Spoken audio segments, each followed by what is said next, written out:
آگے پھر اللہ تبارک و تعالیٰ فرماتے ہیں کہ یرید اللہ لیبین لکم ویہدیکم سنن الذین من قبلکم،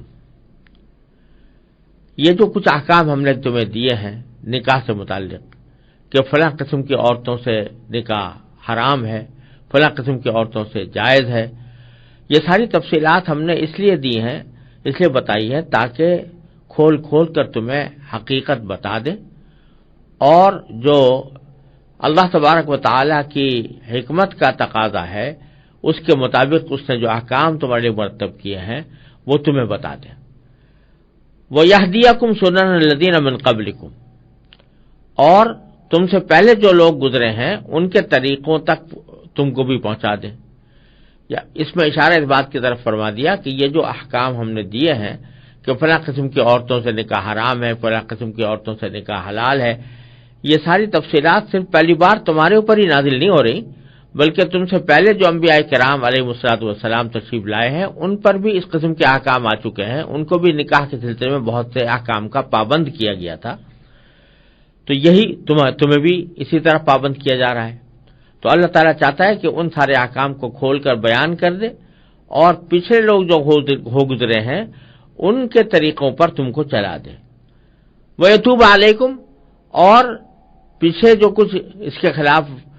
کوئی عمل ہوا ہے تو اس پر تمہیں اللہ تبارک و تعالیٰ معاف کر دے، کیونکہ وہ نازل ہونے سے، احکام نازل ہونے سے پہلے ہو سکتا ہے کہ کسی غلطی میں مبتلا ہو گئے ہوں، تو اللہ تبارک و تعالیٰ ان کو فرما رہے ہیں کہ ہم تمہیں توبہ کرو گے تو اللہ تعالیٰ اس کو معاف فرما دیں گے۔ اور واللہ یرید ان یتوب علیکم، اللہ تعالیٰ تو یہ چاہتا ہے کہ تمہاری طرف متوجہ ہو، تمہاری توبہ قبول کرے اور تمہاری خیرخواہی کے مطابق کام کرے۔ وَيُرِيدُ الَّذِينَ يَتَّبِعُونَ الشَّهَوَاتِ، اور جو لوگ شہوتوں کے پیچھے پڑے رہتے ہیں، نفسانی خواہشات کی پیروی کرنے والے ہوتے ہیں،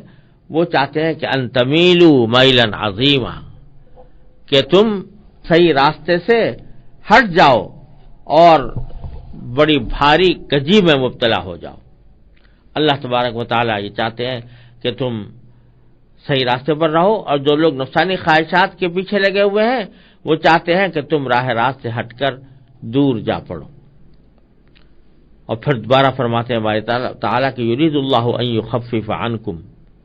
اللہ تعالیٰ تو چاہتا ہے کہ تم سے بوجھ ہلکا کرے اور آسانی کا معاملہ کرے۔ وخلق الانسان ضعیفا، اور انسان کمزور پیدا ہوا ہے، اس واسطے اللہ تعالیٰ نے اس کو ہلکے قسم کے احکام کا مکلف بنایا ہے۔ یہاں جو باری تعالیٰ نے یہ بات فرمائی کہ اللہ تعالیٰ تمہاری طرف توجہ کرنا چاہتا ہے، تمہاری خیرخواہی کے احکام تم پر نازل کر رہا ہے، اور جو شہوتوں کی پیروی کرتے ہیں، نفسانی خواہشات کے پیچھے پڑے ہوئے ہیں،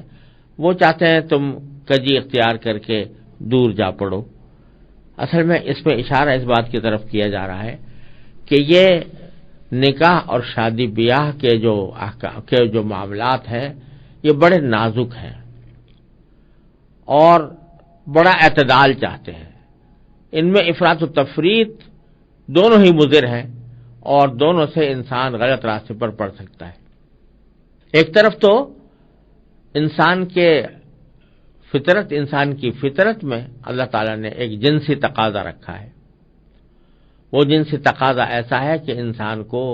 مجبور کرتا ہے کہ کسی عورت کے ساتھ اس کے تعلقات قائم ہوں،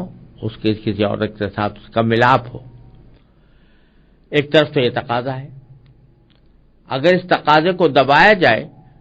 اور بالکل ہی اس کو کہا جائے کہ اس کو کچل کر رکھا جائے اور کسی عورت سے کوئی تعلق قائم رکھنے کی کسی بھی حالت میں ضرورت نہیں ہے، جیسے کہ بعض راہبوں نے راہبانیت کے اندر کیا، تو اس کا نتیجہ ایک طرف تو انسان کی فطرت کا کچلنا ہوا، اور دوسری طرف بسا اوقات جب انسان مجبور ہو جاتا ہے اور کوئی راستہ نہیں بن پاتا تو بالآخر پھر بڑے گناہوں کے اندر مبتلا ہو جاتا ہے۔ جیسے رہبانیت کے واقعات میں اس قسم کے بہت واقعات ملتے ہیں کہ شروع میں انہوں نے بالکل شادی کو خیر بات کہہ دیا تھا، اور شادی کو خیر بات کرنے کے بعد وہ آپس میں وہیں پر پادری اور نن بن کے، راہب اور نن بن کر رہتے تھے،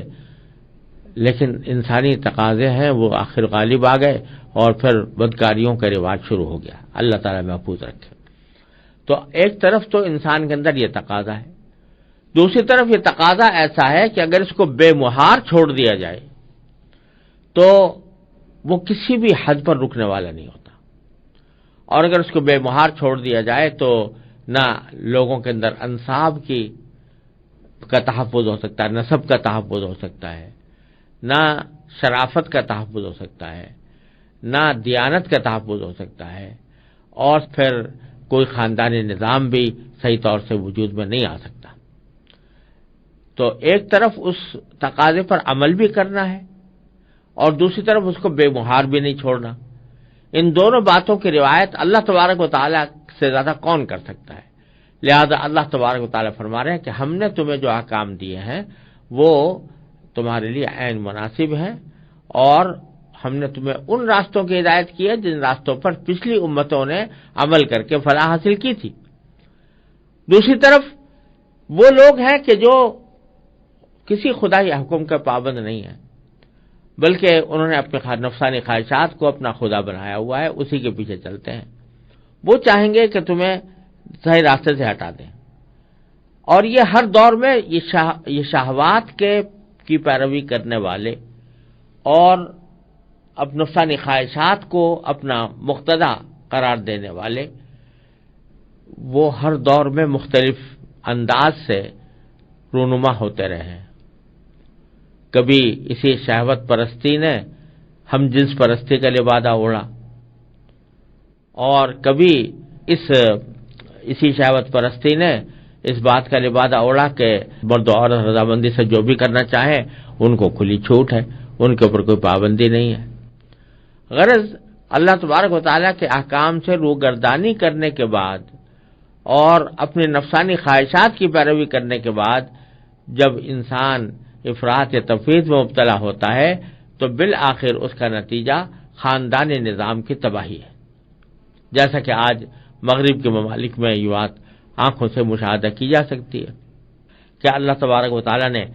جو احکام مرد و عورت کو عطا فرمائے تھے ان سے روگردانی کر کے سراپا نفس کے بندے اور خواہش کے غلام بن کر زندگی اس طرح گزار رہے ہیں کہ اب یہاں رفتہ رفتہ نکاح کا ادارہ ہی ختم ہوتا جا رہا ہے، اور میاں بیوی بن کر زندگی گزارنے کا تصور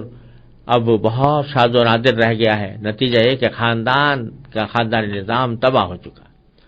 تو اللہ تعالیٰ فرماتے ہیں کہ نفسانی خواہشات کے پیروی کرنے والوں کے پیچھے چلو گے تو پتہ نہیں خدا جانے تمہیں کہاں سے کہاں پہنچائیں گے۔